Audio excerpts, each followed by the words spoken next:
मक्खन जैसे नरम और मुंह में घुल जाने वाले नारियल के कैरेमल लड्डू रेडी हो गए हैं। इस रेसिपी को आपने ज़रूर ट्राई करना है और काइंडली मेरे चैनल को सब्सक्राइब करना मत भूलिएगा। वीडियो को लाइक और शेयर भी किया करें। बिस्मिल्लाहिर्रहमानिर्रहीम। अस्सलाम वालेकुम। Tazeen eyes kitchen and beauty में मैं आपको वेलकम करती हूँ। कैसे हैं आप सब?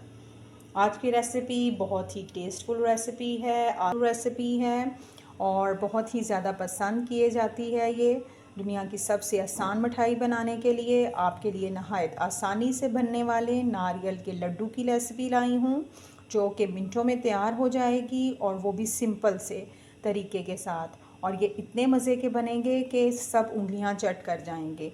तो आइए अपनी रेसिपी की तरफ बढ़ते हैं। ये मैंने फ्रेश नारियल लिया था और इसको मैंने छोटे छोटे पीसीस करके इसको क्रश कर लिया है। तो ये देखें, इस तरह से आपने इसको क्रश कर लेना है।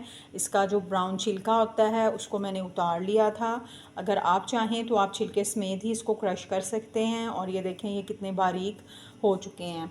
और मक्खन जैसे नरम और मुंह में घुल जाने वाले नारियल के लड्डू, जिनको बनाने के लिए मावा, खोया, चाशनी और कंडेंस मिल्क, काजू, बादाम कुछ भी नहीं चाहिए। सिर्फ़ और सिर्फ दो चीज़ों से मज़ेदार से लड्डू बनाएंगे। और ये दुनिया की सबसे आसान मिठाई है। इसको बहुत ही सिंपल तरीके के साथ मैं तैयार करूँगी। बच्चे तो बच्चे, बड़े भी इसको चट कर जाएंगे। तो आइए शुरू करते हैं। ये मैंने 1 कप चीनी ली है और इसका हम तैयार करेंगे कैरेमल। इसको कैरमलाइज़ करेंगे चीनी को। आपने शुरू में इसको बिल्कुल भी हिलाना नहीं है। अगर आप इसको अंदर चम्मच चलाएंगे तो फिर आपको थोड़ा टाइम लगेगा चीनी कैरमलाइज़ करने में। इस तरह से जब थोड़ी सी आप देखें कि ये मेल्ट हो रही है तो फिर आप इसके अंदर चम्मच चलाएँ तो ये जल्द ही मेल्ट हो जाएगी। नारियल के जो मिठाई है उसको मुख्तलिफ़ तरीक़ों से बनाया जाता है और उसमें चीनी शामिल की जाती है, लेकिन मैं आपको कैरेमल नारियल मिठाई के भी दे रही हूँ। हम चीनी को पहले कैरमलाइज़ करेंगे, इससे टेस्ट जो है वो दुगना हो जाता है, मज़ेदार से बनते हैं और जायका भी बहुत ज़्यादा अच्छा होता है और ये बहुत ही ज़्यादा लजीज़ किस्म के लड्डू बनते हैं। आप इसको ज़रूर बनाइएगा और ये बहुत ही टेस्टफुल बनते हैं। देखिए, मैंने चम्मच नहीं चलाया था और ये देखें, आप ये देख सकते हैं कि ये कैरमलाइज़ होना शुरू हो गई है। इसको कैरेमल कर लेंगे शुगर को हम। अब आपने इसके अंदर इस स्टेज के ऊपर चम्मच चलाना है ताकि ये कैरमलाइज़ हो जाए और इसका कलर जो है वो इक्वली आपने रखना है। इसको ज़्यादा जलाना नहीं है, ज़्यादा इसको ब्राउन नहीं हम करेंगे, क्योंकि इसको उतारने के बाद भी जो है वो इसकी कुकिंग का प्रोसेस जारी रहता है। तो इसलिए हम इसके अंदर जो है इसका चम्मच चलाते रहेंगे। ये आप देख सकते हैं कि चीनी के अंदर थोड़े थोड़े से कैरमलाइजेशन का ये प्रोसेस जो है ये जारी है। ये देखें, ये मुकम्मल तौर पे कैरमलाइज़ हो गई है। अब आपने इसका कलर जो है वो ज़्यादा ब्राउन नहीं करना है और आपने इसके अंदर 1 चम्मच घी का जो है वो शामिल कर देना है। इससे बहुत ही अच्छा टेस्ट आएगा इस तरह से। और अब आपने इसको चम्मच इसमें चलाना है इस तरह से। ये देखें। अच्छा, अब मैं इसके अंदर जो नारियल था जो हमने क्रश किया था, ये नारियल ये मैं इसके अंदर डाल देती हूँ। बिस्मिल्लाह। और इसको अच्छी तरह से अब हम मिक्स कर लेंगे इस तरह से सारा। ये देखें, ये इस तरह से हो रहा है। इसको अच्छी तरह से आपने मिक्स करते जाना है और आपने परेशान नहीं होना कि ये इसका कलर जो है वो इस तरह से हो रहा है या इसमें गुठलियाँ बन रही हैं। जैसे जैसे ये हीट अप होता जाएगा ये बिल्कुल ठीक तरीके के साथ चीनी इसके अंदर ही मेल्ट हो जाएगी। इसको चम्मच को आपने चलाते रहना है इस तरह से। और अगर आप चाहें, आप चीनी को कैरमलाइज़ नहीं करना चाहते हैं तो आप वैसे भी इसमें चीनी डाल सकते हैं, इसको कैरमलाइज़ ना करें। लेकिन किसी भी चीज़ को कैरमलाइज़ करके बनाने में बहुत ही उसका जायका जो है वो बढ़ जाता है और वो बहुत ही ज़्यादा लजीज़ बनते हैं। तो इसलिए इसको ज़रूर आप ट्राई कीजिएगा। ये देखें, आहिस्ता आहिस्ता जो है ये सारी चीनी जिसकी आपको लग रहा था कि गुठलियाँ सी बन गई हैं वो सारी मेल्ट हो रही है। स्टेज पे मैं इसमें 1 कप दूध शामिल कर देती हूँ। ये मलाई वाला दूध है।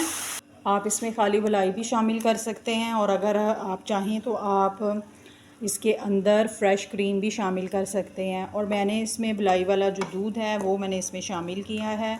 और इसको अब हम थोड़ा सा पकाएंगे, इस कंडीशन में लेके आएंगे कि जो लड्डू हैं वो रेडी हो सकें।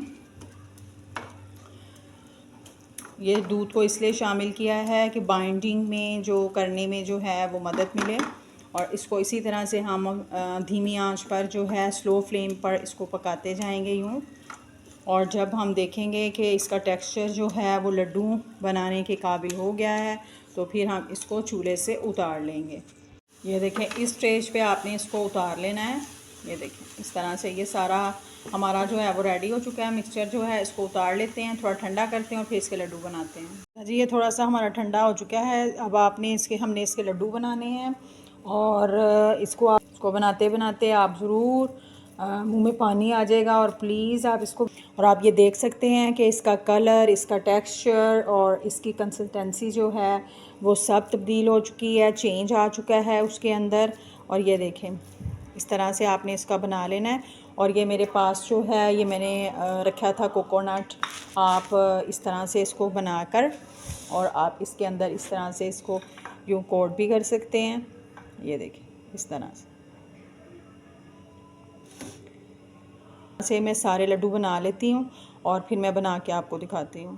ये देखें, मज़ेदार से हमारे नारियल के कैरेमल नारियल लड्डू तैयार हो गए हैं, जो कि बहुत ही आसानी के साथ मैंने बनाए हैं। और ये आप देख सकते हैं, इसकी मैंने कोटिंग कर दी है ऊपर से। और ये देखें, ये कितने सॉफ़्ट बने हैं, कितने सॉफ्ट हैं ये। और ये बिल्कुल मुंह में घुल जाने वाले नारियल के लड्डू हैं और ये बहुत ही ज़्यादा सॉफ्ट बने हैं। इस रेसिपी को आपने ज़रूर ट्राई करना है और मुझे कमेंट बॉक्स में बताना है कि ये रेसिपी आपकी कैसी बनी है। अगर आप मेरे चैनल पे नए हैं तो काइंडली मेरे चैनल को सब्सक्राइब ज़रूर कीजिएगा। वीडियो अच्छी लगे तो वीडियो को लाइक और शेयर भी ज़रूर किया करें। और मुझे रखिएगा दुआओं में याद। इंशाल्लाह नई मुनफरद सिंपल रेसिपीज़ और रेमेडीज़ के साथ किसी नई इन्फॉर्मेटिव वीडियो में फिर हाज़िर होंगे। इजाज़त दीजिए, अल्लाह हाफिज़।